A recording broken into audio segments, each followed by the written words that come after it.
मैं एक खानदानी परिवार से बिलोंग करती हूँ। मेरा एक ही बेटा है, बहुत ही बिगड़ा हुआ है। वो अपने अमीर होने का बहुत ही फायदा उठाता है।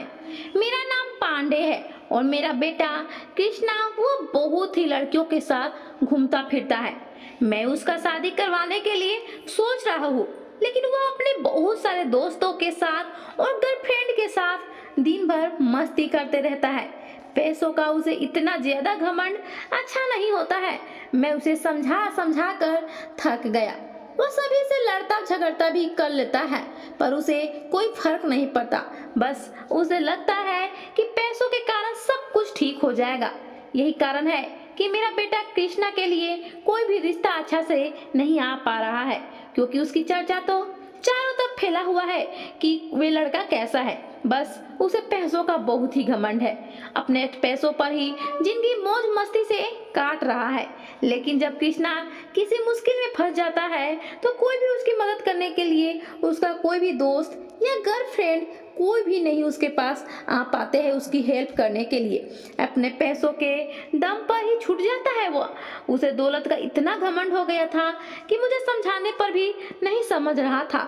इसलिए मैं सोच रहा था कि ऐसी लड़की मिल जाए जो उसे पैसों का महत्व समझा सके। वे दिन रात उस पैसों के घमंड के कारण दोस्तों को पार्टी दिया करता था, खुद भी घूमता फिरता रहता था, क्लब जाया करता था। अब तो कृष्णा को लड़कियां की भी लत लग गई थी। उसे लड़कियां पसंद आने लगी थी। वो हमेशा किसी न किसी लड़की के साथ ही रहा करता था और उस पर पैसा लुटाता और रात के 12-1 बजे घर आया करता था। एक दिन जब किसी कारण से वो बाहर गया हुआ था तो मेरे घर के सामने एक बहुत ही खूबसूरत लड़की किराए के रूप में रहने आई। देखने में बहुत ही अच्छी थी, मुझे भी पसंद थी। लेकिन वह कृष्णा उस लड़की को भी चांच मारने पर तुला रहा। वह लड़की बहुत ही खानदानी थी, यह सबके चक्कर में नहीं पड़ने वाली थी, इसलिए वह बाहर कम ही निकला करती थी। उसके मम्मी पापा भी बहुत अच्छे थे। वह भी अपने खानदान की इकलौती वारिस थी। उसको भी रहते रहते अब कुछ समय हो गया था यहाँ पर।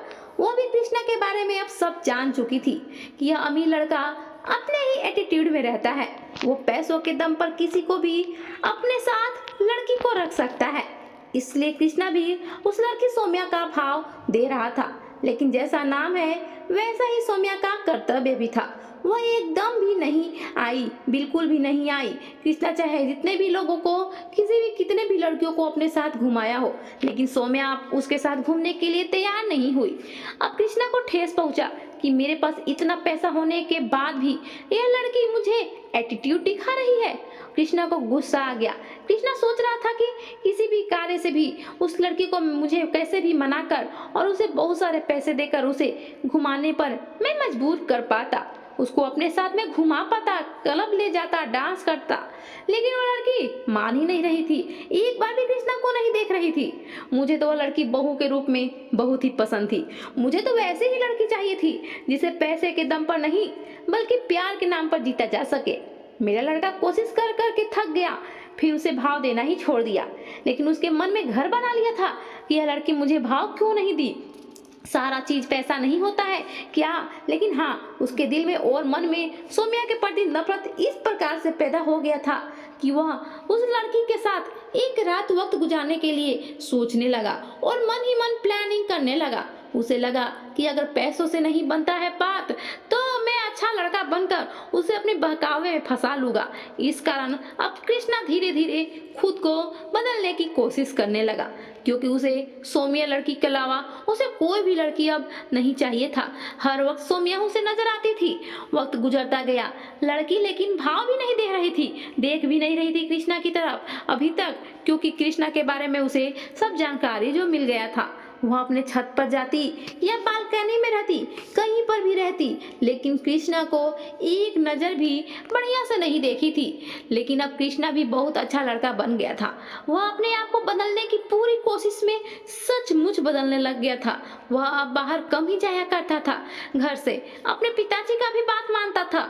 अब उसके लिए बहुत सारे रिश्ते भी आने लगे थे, क्योंकि वह सुधर चुका था। सौम्या भी घर से बाहर कम ही निकला करती थी, क्योंकि वह भी तो इस शहर में नई नई ही आई थी और यहाँ पर तो सौम्या के कोई भी दोस्त भी नहीं थे, इसलिए कम निकलती थी। वह घर से नहीं निकला करती थी उतना, और इधर कृष्णा के लिए भी रिश्ते पर रिश्ते आ रहे थे, इसलिए उसके पिताजी एक लड़की से रिश्ता तय कर दिए। जब कृष्णा को उस लड़की को दिखलाने के बारे में बात हुआ तो कृष्णा मना कर दिया और बोला, पिताजी आपको जिस भी लड़की से मेरा रिश्ता तय करवाना है आप करवा सकते हैं, मुझे कोई भी फोटो देखने पिक्चर देखने की जरूरत नहीं है। कृष्णा उस लड़की का तस्वीर नहीं देखा, इसलिए मैं उसके लिए बहुत ही अच्छी लड़की से रिश्ता तय कर दिया। अब मेरा बेटा सुधर चुका था, इसलिए मैं भी बहुत खुश था और उसकी शादी बहुत ही धूमधाम से करवाने वाला था। जैसे ही कृष्णा की शादी तय हुआ, सामने से सौम्या और उसके फैमिली वाले भी जाने ही वाले थे। यह सब तो मेरा ही किया हुआ था, लेकिन मैं अपने बेटे कृष्णा को सुधारने के लिए यह सब किया था। असल में वो लड़की कोई और नहीं बल्कि सौम्या से ही मैं अपने कृष्णा का रिश्ता बहुत पहले ही तय कर चुका था। लेकिन सौम्या के परिवार वाले थोड़ा गरीब है, इसलिए मैंने उसे सारी बात बतला दी थी। इसलिए सौम्या कृष्णा की तरफ एक नजर भी अच्छे से नहीं देखती थी। अब शादी फिक्स हो गया था कृष्णा का, तो सौम्या सामने रहकर कोई भी रस्म नहीं हो पाता, इसलिए कृष्णा को सब पता चल जाता कि सौम्या से ही शादी मेरा फिक्स हुआ है और मैं तो कृष्णा को सरप्राइज देने वाला था। इसलिए सौम्या और उसके परिवार वाले अपने घर फिर से जाकर रहने लगे। उनके घर इस शहर से कुछ ही दूरी पर था। मेरे कहने पर वह यहाँ पर मेरे सामने ही किराए पर रहने आए थे। सारा किराया मैं ही देता था। सौम्या जरूर गरीब घर की लड़की है, लेकिन वह दिल की बहुत ही अमीर है। जब यह बात कृष्णा को पता चला कि सौम्या और उसके सारे परिवार वाले अब जा रहे हैं, तो वह बहुत ही निराश हो गया। उसे लगा कि जिस लड़की के कारण मैं अब सुधर चुका हूँ, वह लड़की अब जा रही है और मेरा रिश्ता भी अब पता नहीं पिताजी कहाँ तय करवा दिए हैं। वह मन ही मन सोच रहा था, लेकिन मुझे एक बार भी नहीं कहा कि पिताजी मैं सौम्या को पसंद करने लगा हूँ। इतना आज्ञाकारी बन चुका था मेरा बेटा कि मेरे हाँ में हाँ मिलाया जा रहा था। अब मेरा बेटा सचमुच बहुत ही अच्छा बन गया था। मुझे फक्र था अपने होने वाली बहू सौम्या पर। उसकी वजह से मेरा बेटा आज सुधर गया। अब उसे पैसों का घमंड नहीं था। वह कोई भी गरीब या लाचार व्यक्ति को देखता तो उसकी मदद करता, लेकिन जब वह सुधरा नहीं था तो किसी का भी मजाक उड़ाया करता था। अब अपने दोस्त यारों में भी कम ही रहता था। सभी लड़कियों को इज्जत देता था। शादी के दिन नजदीक आ गया। मंडप पर दुल्हन तैयार थी, दूल्हा भी तैयार था। दोनों के लेकिन चेहरे ढके हुए थे, एक दूसरे को देख नहीं पा रहे थे। दोनों की शादी बहुत ही धूमधाम से संपन्न हो रहा था। शहर के जाने माने हस्ती आए हुए थे। सारे शहर को मैं बुलाया गया था, क्योंकि हमारे पास तो पैसों की कमी था ही नहीं। हम बहुत रईस थे। मेरे बेटे कृष्णा और बहू सौम्या का शादी बहुत ही धूमधाम से हो गया। जब मेरा बेटा शादी के दूसरे दिन अपने रूम में गया तो अपनी पत्नी का घूंघट हटाने में थोड़ा संकोच कर रहा था, क्योंकि उसे तो हर जगह सौम्या ही नजर आ रहा था। जैसे ही वो अपनी पत्नी का घूंघट हटाया, सौम्या को सामने देखकर हक्का बक्का रह गया। उसे बहुत खुशी हुआ और गले लगाना चाहा, लेकिन उसके मन में एक विचार आ गया, हो सकता है यह लड़की कोई और हो। मुझे तो हर जगह सौम्या ही नजर आ रही है, इसलिए मुझे इस लड़की में भी सौम्या ही दिख रही है। कृष्णा मन ही मन में सोचने लगा था। इतने में सौम्या ही उसको हक करके और गले लगा ली और बोली, कृष्णा मैं ही तुम्हारी सौम्या हूँ। कृष्णा यह बात सुनकर बहुत ही खुश हो गया और सौम्या को वह भी गले से लगा लिया।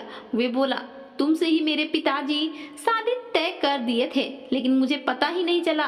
तुम तो मुझे देख भी नहीं रही थी, तो फिर यह सब कैसे हो गया? इस पर सौम्या सारी बात बतला दी कि तुम्हारे पिताजी की तुम्हारी शादी मुझसे बहुत पहले ही फिक्स कर दिए थे, लेकिन तुम उस समय अच्छे बिहेवियर नहीं करते थे, इसलिए यह सब मेरा और तुम्हारे पिताजी का प्लानिंग था तुम्हें सुधारने के लिए। वह सौम्या से बोला, पिताजी मेरी शादी फिक्स करते समय शायद तुम्हारा पिक्चर दिखला रहे थे मुझे, लेकिन मैं उस समय तुम्हारा ही ख्यालों में डूबा रहता था, इसलिए उस समय पिक्चर नहीं देख पाया। पिताजी मेरे मन की बात बखूबी जानते हैं और वे दोनों आराम करने लगे और बातें करने लगे। वैसे ही रात बीत गया और सुबह हो गया। कृष्णा बहुत ही खुश था। सुबह सुबह ही आकर मेरे पैर छूकर बोला, पिताजी आपका लाख लाख धन्यवाद। सचमुच आप एक पिता का रोल बहुत ही अच्छे से निभाया। हर पिता को अपने बेटे बेटी को सही रास्ता दिखलाना चाहिए, जो आपने किया। अगर आप यह एक कदम नहीं बढ़ाते तो शायद हो सकता था कि मैं कभी भी जिंदगी भर नहीं सुधरता। आपने पिताजी का बहुत बहुत धन्यवाद देकर उन्हें गले लगा लिया और उनका धन्यवाद किया।